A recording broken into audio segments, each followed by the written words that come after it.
Hello, welcome back. This is the No Program, Soul Matters, video 2 of 2. Now you need to know a little bit about the ego's origins and components, emotions and lower thoughts, and what are EMEs. With regards to the origins of the ego, you must be aware that the ego is a false entity. It's not a true entity, and it is temporary.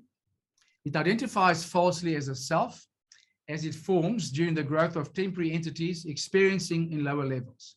So the temporary entities coming out of an eternal group awareness that are going to be present in the lower levels, that's lower level 7, 6, and lower 5 to different degrees, are going to, from time to time, have temporary physical bodies that are going to be experiencing with their associated components, ego components of body, emotional, and lower mental.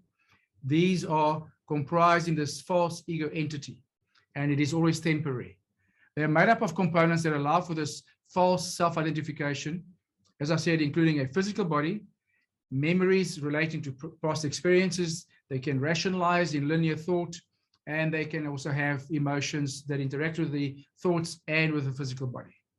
When coupled, these ego entities have subconscious links to that fraction part of the soul that couples with it, and then they also benefit from not only the being affected by this higher level entity, the soul fraction, but also the degree of thought becomes more complex.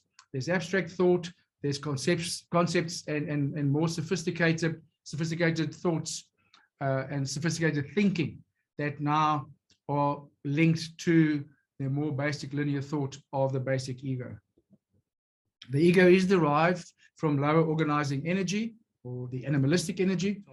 So ego is derived from lower organizing energy, which can contain some lower level 5, which is lower thoughts, and some of these ego entities will have more than others. So some animals will have some degree of thought, others will have less, and as the animalistic force moves down the spectrum, there's less and less of this thought component, and many do contain a lot of level 4 component, which is that focused thought and interaction with the physical, that is now the emotional body, and this again is also on a spectrum. But they do temporarily exist to experience in the physical, through a physical body. And these bodies are always derived from the ongoing life group presence of the particular species. Once the species becomes less sophisticated and more plant-like and so on, you don't have the ego forming anymore, and there you just have a group energy. But as we get more into the animalistic side of things, definitely we start to have these ego entities, and the more sophisticated ego entities are the ones that we are finding in our physical world to be coupled with that fraction portion of the soul, and that is we have these human entities. We're going to talk about that in a lot more detail in the next workshop. Ego's simultaneous components: the physical body, as I said, in physical level 7, emotional body in the emotional level 6, the lower mental body in the thought level 5, and the ego does not access any higher levels than that. Then the ego components. Just know this: the ego temporarily functions as an individual entity, a false individual, but it remains attached at all times to where it's originated from, to the eternal lower group awareness from which it is derived. And it continues to be attached physically through ongoing reproduction, and it is affected by the group's emotions as well as the group's thoughts and beliefs. When the assembled ego's physical unit, or the physical body, ceases to be linked at physical death, then the emotional body and the mental body still persists. There is an energy body that links the emotional body to the physical body, and that will come out in the expert workshops. But just know that we are only dealing now with these because these are the ones that we are aware of: the mental, the emotional, and the physical. There's an energy body that links, as I said, the emotional and the physical, but we'll leave that for the expert webinars for those people that are interested in understanding how the energy works. So the emotional body and the mental body persist until they are no longer energized, and they are energized through fear and desire, as well as narrow non-conceptual lower thinking. So these continue to energize these two bodies, the emotional body and the lower mental body.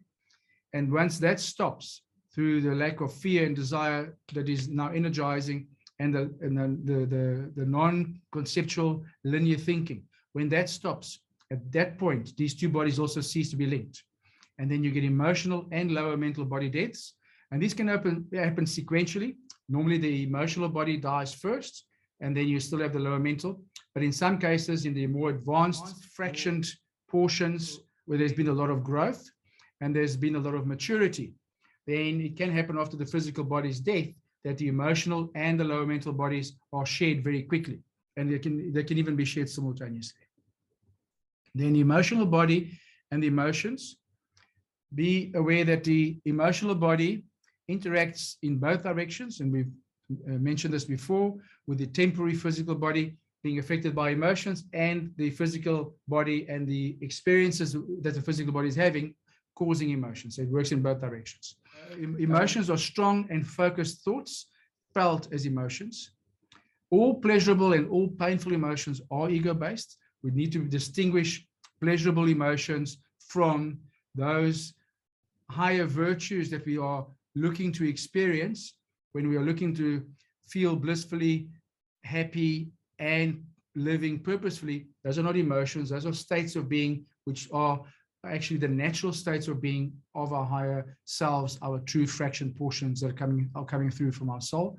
So, but all pleasurable and all painful emotions are ego-based, and the emotional body outlives the physical body, but it is also temporary. The lower mental body interacts with higher non-ego thoughts as well as with the emotions. So it works in both directions as well. And the thoughts are magnetic things.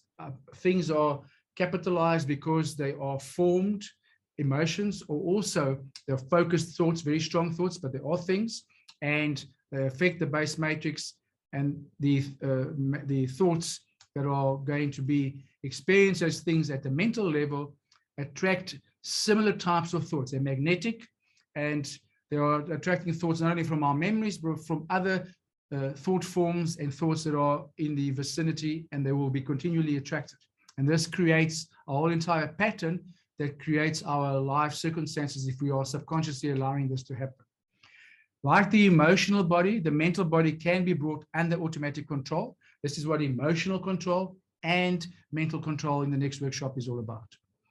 And it can and does outlive the physical body, and often the emotional body as well, but the mental body is still temporary. We're talking about the lower mental body. Energy draining emotional mental entities, or EMEs. These are very important for you to understand. These are very, very common, but they're also very subtle. So our entire existence, from the time that we were born until the time that we leave, we are interacting with EMEs.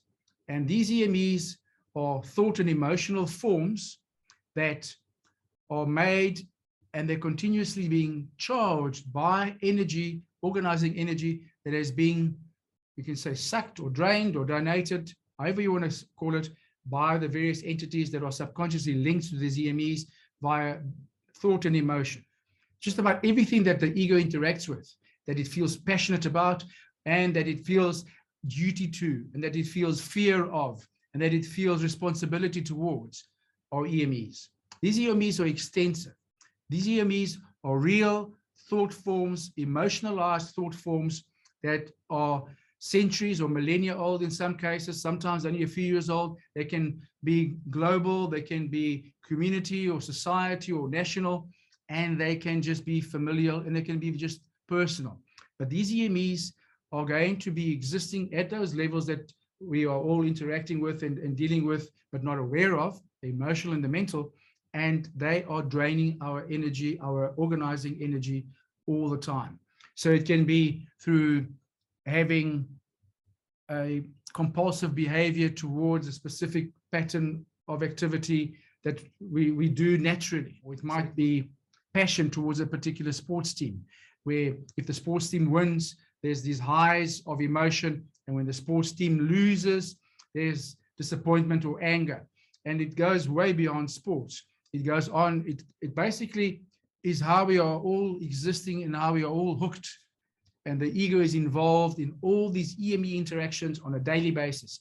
And it can be them against us. It can be that culture against our culture. It can be that race against our race. It can be that religion against our religion. And those emotions that are continually draining us as individuals, or whether the person or the entity is an entity that exists as an individual, or whether it's a whole entire complex thought form, these EMEs are draining. So thoughts and emotions act on their levels base matrix directly and in an instant. So a thought has an instant effect on the base matrix that is now at the mental level, and it creates almost instantaneously.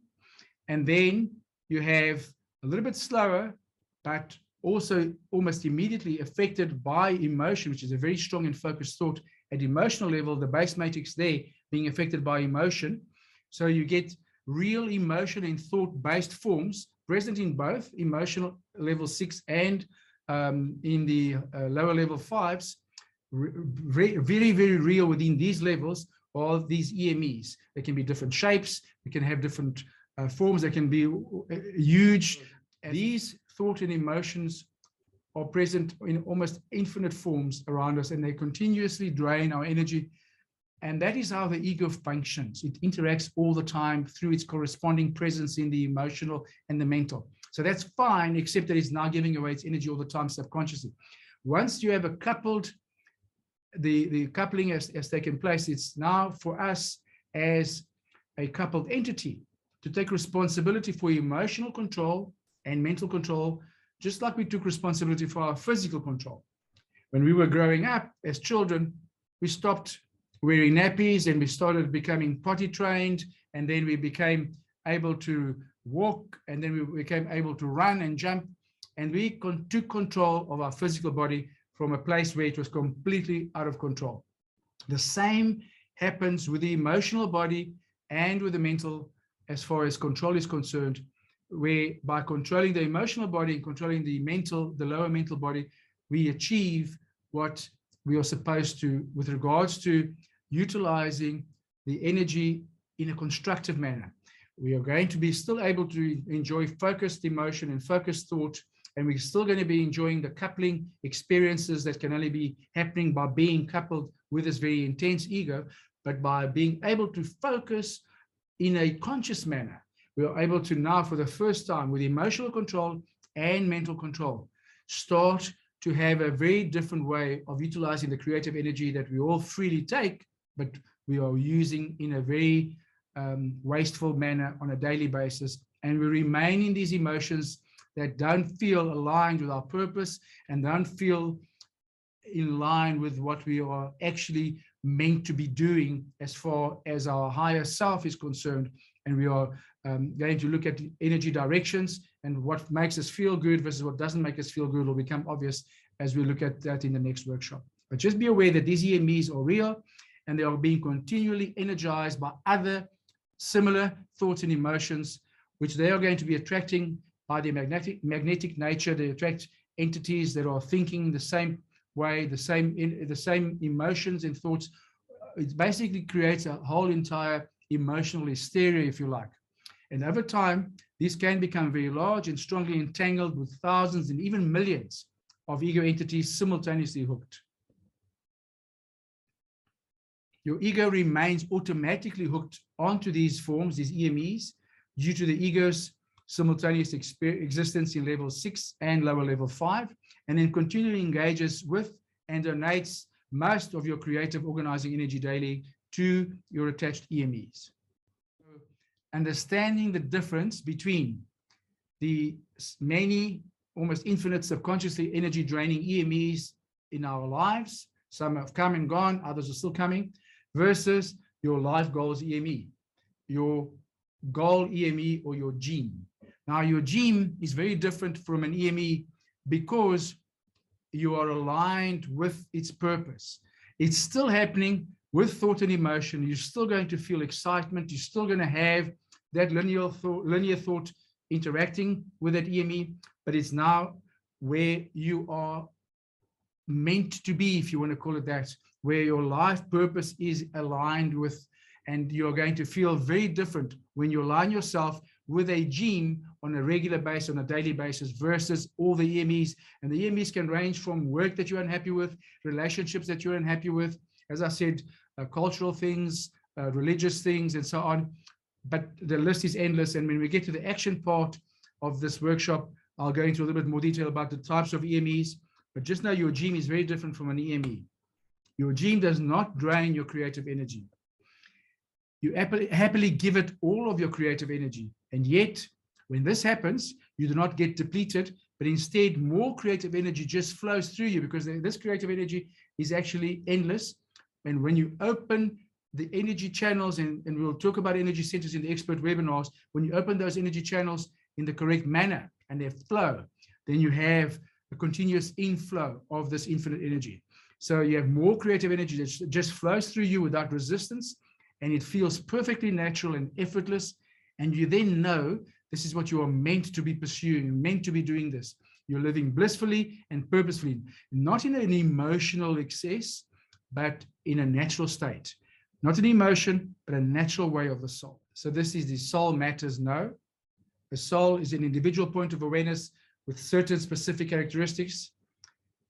Shaping energy is something that we all do, basic and organizing energy. The ego's origins and components, all about EMEs and how they drain you of your creative energy. And this motivates you to take action. And the actions to take on Soul Matters is how to consciously identify your attached draining EMEs to which your ego donates its creative energy daily. And then this will be in the action videos, and how to dissolve EME attachments using reaction reversals and then automating it. That's achieving emotional control, also in the action items. And with that said, let's keep going.